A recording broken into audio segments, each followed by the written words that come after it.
Big Boss season 6 പങ്കെടുക്കാനായിട്ട് audition call പോയ 10 കണ്ടസ്റ്റൻസിൻ്റെ പേര് നമ്മൾ ഈ വീഡിയോയുടെ ഫസ്റ്റ് പാർട്ടായിട്ട് ചെയ്തിട്ടുണ്ട്. ആ വീഡിയോ കാണാത്തവർ തീർച്ചയായിട്ടും കാണാൻ ശ്രമിക്കുക. ഈ വീഡിയോയുടെ താഴെ അതിൻ്റെ ലിങ്ക് കമൻറ്റ് ബോക്സിൽ പിൻ ചെയ്തിട്ടുണ്ട്. ഈ ഒരു വീഡിയോയിൽ സംസാരിക്കാൻ പോകുന്നത് അടുത്ത ഒരു 5 പേരെ പറ്റിയാണ്. Bigg Boss season 6 audition call ഇങ്ങനെ മുന്നോട്ട് പോയിക്കൊണ്ടിരിക്കുകയാണ്. ഇതുവരെ 40 പേർക്ക് കോൾ പോയിട്ടുണ്ട്. അതിൽ നിന്നുള്ള 10 പേരുടെ നെയിം നമുക്ക് കിട്ടിയത് നമ്മുടെ ചാനലിൽ അപ്ഡേറ്റ് ചെയ്തിട്ടുണ്ട്. ഈ ഒരു വീഡിയോ ആയിട്ട് വന്നിരിക്കുന്നത് അടുത്ത 5 പേരുടെ കൺഫേംഡ് ആയിട്ടും ബിഗ് ബോസിൽ നിന്ന് ഓഡീഷൻ കോൾ പോയ 5 പേരുടെ പേര്. അപ്പോൾ ആദ്യത്തെ ആളിലേക്ക് പെട്ടെന്ന് തന്നെ കിടക്കാം. ശ്രീറാം, നമ്മുടെ കസ്തൂരിമാൻ എന്ന സീരിയലിൽ, നമ്മുടെ ഏഷ്യാനെറ്റിൽ പ്രദർശനം ചെയ്തിരുന്ന കസ്തൂരിമാൻ എന്ന സീരിയലിൽ ജീവ എന്ന ക്യാരക്ടർ ചെയ്തിരുന്ന ശ്രീറാമിനാണ് അടുത്തതായിട്ട് നമുക്ക് കിട്ടിയ പേര്. ശ്രീറാം വന്നു കഴിഞ്ഞാൽ ബിഗ് ബോസ് കാണുന്ന ആളുകളിൽ നിന്ന് നല്ല സപ്പോർട്ട് കിട്ടാനായിട്ടുള്ള ചാൻസസ് ഉണ്ട്. ഒന്നാമത്തെ കാര്യം, പുള്ളിക്കാരൻ ഏഷ്യാനെറ്റിൽ സൂപ്പർ ഹിറ്റായ ഒരു സീരിയലിൽ നിന്ന് വന്ന ഒരാളാണ്. അതിലുപരി വലിയ വലിയ കോൺട്രവേഴ്സീസിലൊന്നും അല്ലെങ്കിൽ ഒരു ഇഷ്യൂസിലും ഇതുവരെ ഇൻവോൾവ് ആവാത്ത ഒരു ക്യാരക്ടർ ഓഫ് മൈൻഡുള്ള ഒരാളാണ് നമ്മുടെ ശ്രീറാം എന്ന് പറയുന്നത്. അതുപോലെ തന്നെ കോമഡിയെങ്കിൽ കോമഡി, അടിയെങ്കിൽ അടി, ആ ഒരു മെൻറ്റാലിറ്റിയും ഉള്ള ഒരാളായിട്ടാണ് എനിക്ക് തോന്നിയിട്ടുള്ളത്. അപ്പോൾ അത് തീർച്ചയായിട്ടും ഒരു ബിഗ് ബോസ് മെറ്റീരിയൽ ആവാനായിട്ട് ശ്രീറാമിന് സാധിക്കുമെന്ന് തന്നെയാണ് എനിക്ക് തോന്നുന്നത്. അപ്പോൾ നിങ്ങളുടെ അഭിപ്രായങ്ങൾ തീർച്ചയായിട്ടും കമൻറ്റായിട്ട് അറിയിക്കുക. അപ്പോൾ ഒന്നാമത്തെ പേരാണ് ശ്രീറാം. ബിഗ് ബോസ് സീസൺ 6 അടുത്ത ഓഡീഷൻ കോൾ പോയിട്ടുള്ള ഒരു കണ്ടസ്റ്റൻ്റാണ്, അല്ലെങ്കിൽ ഒരു വ്യക്തിയാണ് ജിത്തു വേണുഗോപാൽ. നമ്മുടെ സീതാ കല്യാണം സീരിയലിൽ നിന്ന് വന്ന് ഇപ്പോൾ നമ്മുടെ മൗനരാഗം സീരിയൽ, നമ്മുടെ ഏഷ്യാനെറ്റിൻ്റെ ഏകദേശം 3 സീരിയലുകളിൽ അഭിനയിച്ചിട്ടുള്ള ഒരു വ്യക്തിയാണ് ജിത്തു. അതുപോലെ തന്നെ ഒരുപാടധികം ഷോർട്ട് ഫിലിമുകളിലും ചെറിയ രീതിയിൽ സിനിമകളിലും അഭിനയിച്ചിട്ടുള്ളതായിട്ടാണ് എൻ്റെ ഒരു അറിവ്. അപ്പോൾ ജിത്തു വേണുഗോപാലാണ് ബിഗ് ബോസ് സീസൺ 6 നിന്ന് ഓഡിഷൻ കോൾ പോയി ഓഡിഷൻ അറ്റൻഡ് ചെയ്ത് കഴിഞ്ഞ അടുത്ത ഒരു വ്യക്തി.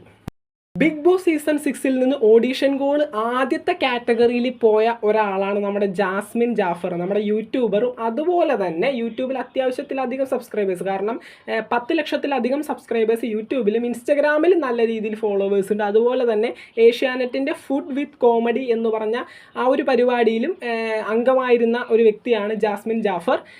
തീർച്ചയായിട്ടും ആദ്യത്തെ ലെവൽ ഓഡീഷൻ ഘട്ടങ്ങളിൽ തന്നെ ജാസ്മിന് കോൾ പോയിട്ടുണ്ട്. ജാസ്മിൻ്റെ ഓഡീഷൻ ഏകദേശം അവസാനിച്ചു. ഏകദേശം ഉറപ്പായൊരു രീതിയിൽ നിൽക്കുന്ന ഒരു കണ്ടസ്റ്റൻ്റ് ആയിട്ടാണ് ഇപ്പോൾ ജാസ്മിൻ ജാഫർ നിൽക്കുന്നത്. നല്ല രീതിയിൽ തന്നെ ഒരു കാര്യത്തിൽ ഉറച്ചു നിൽക്കാനും ഇനി ഈ ഇടയ്ക്ക് കുറച്ചധികം കോൺട്രവേഴ്സീസിലൊക്കെ ഇടപെട്ടിട്ടുണ്ടായിരുന്നു പുള്ളിക്കാരത്തി. അപ്പോൾ ആ ഒരു രീതിയിലും അത്യാവശ്യത്തിന് ഫെയിമായിട്ട് തന്നെ നിൽക്കുന്ന ഒരാൾ തന്നെയാണ്. അപ്പോൾ തീർച്ചയായിട്ടും ജാസ്മിന് നല്ല രീതിയിൽ തന്നെ ബിഗ് ബോസിൽ വന്നു കഴിഞ്ഞിട്ടുണ്ടെങ്കിൽ, വരും എന്നുള്ള കാര്യം ഏകദേശം ഉറപ്പായെന്ന് തന്നെയാണ് കിട്ടുന്നൊരറിവ്. അപ്പോൾ വന്നു കഴിഞ്ഞിട്ടുണ്ടെങ്കിൽ ഏകദേശം ഒരു ബിഗ് ബോസ് മെറ്റീരിയൽ ആവാനായിട്ട് ചാൻസ് ഉള്ളൊരു കണ്ടസ്റ്റൻ്റ് തന്നെയായിരിക്കും. ബിഗ് ബോസ് സീസൺ 6 നാലാമത്, നമ്മുടെ ഈ ലിസ്റ്റിലെ നാലാമത് നിൽക്കുന്ന ആളാണ് നൂറിൻ ഷെരീഫ്. നൂറിൻ ഷെരീഫ് നമുക്കറിയാം, അഡാർ ലവ്, ഈ ഒരു സിനിമ മാത്രം മതി നൂറിനെ എല്ലാവർക്കും എടുത്തറിയാനായിട്ട്. അതുപോലെ തന്നെ വീണ്ടും കുറച്ചധികം സിനിമകളിൽ ചെറുതായിട്ടുള്ള വേഷങ്ങൾ, നമ്മുടെ അഡാർ ലവിലെ നായികയ്ക്ക് ശേഷം ഭയങ്കര അടിപൊളി എന്ന് പറയാൻ പറ്റിയ വേഷങ്ങൾ ചെയ്തിട്ടില്ല എങ്കിലും നൂറിൻ അത്യാവശ്യത്തിന് സിനിമയിലൊക്കെ ഇപ്പോഴും ആക്റ്റീവായിട്ട് നിൽക്കുന്ന ഒരാൾ തന്നെയാണ്. അതുപോലെ തന്നെ ഇൻസ്റ്റഗ്രാമിലായി കഴിഞ്ഞിട്ടുണ്ടെങ്കിൽ, യൂട്യൂബിലായി കഴിഞ്ഞിട്ടുണ്ടെങ്കിലും സോഷ്യൽ മീഡിയയിൽ ആക്റ്റീവായി നിൽക്കുന്ന ഒരാൾ തന്നെയാണ്. ഓഡിഷൻ ഘട്ടത്തിൻ്റെ ഫസ്റ്റ് ലെവലിൽ തന്നെ നൂറിനും കോൾ പോയിട്ടുണ്ട്. നൂറിൻ ഏകദേശം ബിഗ് ബോസിൽ പോകാനായിട്ട് താല്പര്യം കാണിച്ചിരുന്ന ഒരാളുമാണ്. കാരണം ഇതിന് മുന്നേ നൂറിൻ്റെ മാരേജ് സംബന്ധമായിട്ടുള്ള ഇൻ്റർവ്യൂകളിൽ നൂറിനോട് ആങ്കർ ഇങ്ങനെ ചോദിക്കുന്ന സമയത്ത് നൂറിൻ ബിഗ് ബോസിൽ പോകാനായിട്ട് താല്പര്യമുണ്ടെന്നുള്ള കാര്യം പറഞ്ഞിട്ടുണ്ട്. ആ ഒരു വീഡിയോസൊക്കെ ഞാൻ കണ്ടിട്ടുണ്ട്. അപ്പോൾ തീർച്ചയായിട്ടും ബിഗ് ബോസിൽ നിന്ന് കോൾ പോയിട്ടുണ്ട്. ആഗ്രഹം കൂടിയുള്ള രീതിയിൽ തീർച്ചയായിട്ടും ഓഡീഷൻ അവസാനിച്ച സമയത്ത് നൂറിനും ഏകദേശം കൺഫേംഡ് ആയിട്ടുള്ള ഒരു കണ്ടസ്റ്റൻ്റ് ആയിട്ട് തന്നെ മാറും. നൂറിനും ഇതുപോലെ തന്നെ നല്ലൊരു മെൻറ്റാലിറ്റിക്ക് ഉടമയാണ്. അതുകൊണ്ട് തന്നെ ഒരു ബിഗ് ബോസ് മെറ്റീരിയൽ ആയിട്ട് മുന്നോട്ട് പോകാനായിട്ടുള്ള എല്ലാ ചാൻസസും നൂറിലും കാണുന്നുണ്ട്.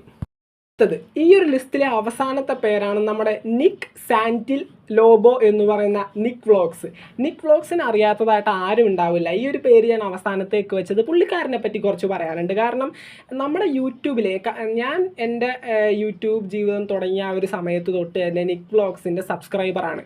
അതുപോലെ തന്നെ ഏറ്റവും കൂടുതൽ മലയാളത്തിൽ എനിക്ക് ഇഷ്ടപ്പെട്ട ഒരു യൂട്യൂബർ കൂടിയാണ് നിക് വ്ളോഗ്സ്. നമ്മുടെ ബിഗ് ബോസിലേക്ക് വരികയാണെങ്കിൽ ഏറ്റവും കൂടുതൽ വ്യൂവേഴ്സ് ഫസ്റ്റ് തന്നെ സപ്പോർട്ട് ചെയ്യുന്ന ഒരാളായിരിക്കും. കാരണം അദ്ദേഹത്തിൻ്റെ പ്രവൃത്തികളും ചെയ്തികളും നമ്മൾ നമ്മൾക്ക് എന്താണ് വളരെ അങ്ങറ്റത്തോളം ബഹുമാനം തോന്നിക്കുന്ന ഒരു രീതിയിൽ ഒരു വ്യക്തിത്വത്തിന് ഉടമയാണ്. ഇപ്പോൾ ഇൻസ്റ്റഗ്രാമിലും യൂട്യൂബിലൊക്കെ എന്തെങ്കിലും ഒരു സങ്കടം, ആർക്കെങ്കിലും ഒരു സങ്കടം തോന്നി ഒരു വീഡിയോ ഇട്ട് കഴിഞ്ഞിട്ടുണ്ടെങ്കിൽ നിക് വ്ലോഗ്സ് വന്ന് രക്ഷിക്കുമെന്ന് പറഞ്ഞ് ഒരുപാട് പേര് അതിന് താഴെ കമൻറ്റുകൾ ഇടുന്നത് ഞാൻ കണ്ടിട്ടുണ്ട്.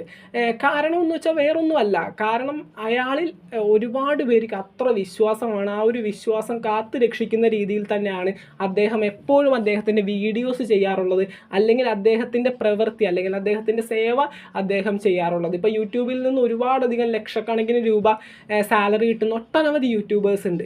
പക്ഷേ കുറച്ച് പൈസയെങ്കിലും നമ്മുടെ ജനങ്ങളിലേക്ക് മാറ്റി വെക്കുന്നവരെ അധികം ഒന്നുമില്ല. പക്ഷേ നിക് വ്ലോഗ്സ് എന്ന് പറയുന്നത് അദ്ദേഹത്തിൻ്റെ യൂട്യൂബിൽ നിന്ന് എത്ര കിട്ടുന്നുണ്ട് അല്ലെങ്കിൽ ഇത്ര രൂപ കിട്ടുന്നുണ്ടെന്നൊന്നും ഞാൻ പറയുന്നില്ല. എത്ര കിട്ടിക്കഴിഞ്ഞിട്ടുണ്ടെങ്കിലും അദ്ദേഹം അതിന് വേണ്ടിയുള്ളത് ചെയ്യുന്നുണ്ട്. കൃത്യമായിട്ടും അദ്ദേഹത്തിൻ്റെ ആ ഒരു പ്രവൃത്തി മറ്റൊരു യൂട്യൂബറിലും ഞാൻ കണ്ടിട്ടില്ല. ബിഗ് ബോസിൽ വരികയാണെങ്കിൽ എൻ്റെ ആദ്യത്തെ അല്ലെങ്കിൽ ഞാൻ സപ്പോർട്ട് ചെയ്യുന്നത് അദ്ദേഹത്തിനായിരിക്കും. അതിപ്പോൾ എങ്ങനെയാണെങ്കിലും ബിഗ് ബോസിൽ അദ്ദേഹം വരികയാണെങ്കിൽ തീർച്ചയായിട്ടും എൻ്റെ വോട്ട് എത്ര വോട്ടാണെങ്കിലും, ഇപ്പോൾ ഓരോ വോട്ടാണെങ്കിലും 50 വോട്ടാണെങ്കിലും പുള്ളിക്കാരന് തന്നെ ഞാൻ കൊടുക്കും.